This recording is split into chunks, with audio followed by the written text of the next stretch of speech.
Hello WhatsApp guys, আশা করি সকলে ভালো আছেন। সবাইকে আসসালামু আলাইকুম। আমি আজকে চলে আসলাম আপনাদের মাঝে একটা নতুন গল্প নিয়ে।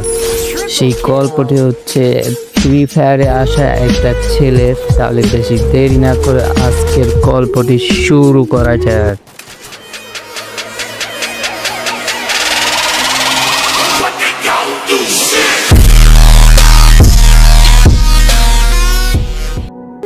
একটা ছেলে ছিল যার নাম ছিল রাকিব। তার বয়স ছিল 13 বছর। সে ক্লাস 6-এ পড়তো। সালটা চলছিল 2021।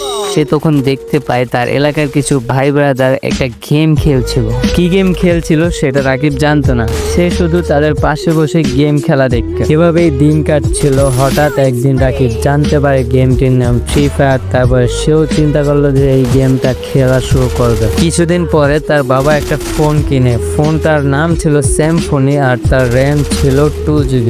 পরে রাকিব সেই ফোনে ফ্রি ফায়ার গেমটা ডাউনলোড করে। ডাউনলোড করার পরে সে খেলা শুরু করে। তার কাছে বেশ ভালোই লাগছিল গেমটা খেলে। এভাবে ভালো লাগতে লাগতে তার ফ্রি ফায়ার গেমের প্রতি অনেক আগ্রহ বেড়ে গেছিল। তারপর থেকে সে শুধু ফ্রি ফায়ারে ব্যস্ত থাকতো। এভাবেই দিন কাটছিল।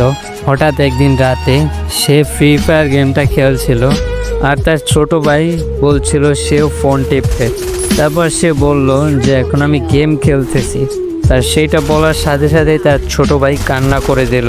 তারপর সেখানে চলে আসে তার বাবা। তার বাবা এসেই রাকিবের হাত থেকে ফোনটা নিয়ে দুইটা আছাড় মারলো আর ফোনটা হয়ে গেল চুরমার। তারপরে কি হয়েছিল রাকিবের সাথে? সে কি ওই ফোনটিকে সার্ভিসিং করছিল নাকি একটা নতুন ফোন কিনেছিল?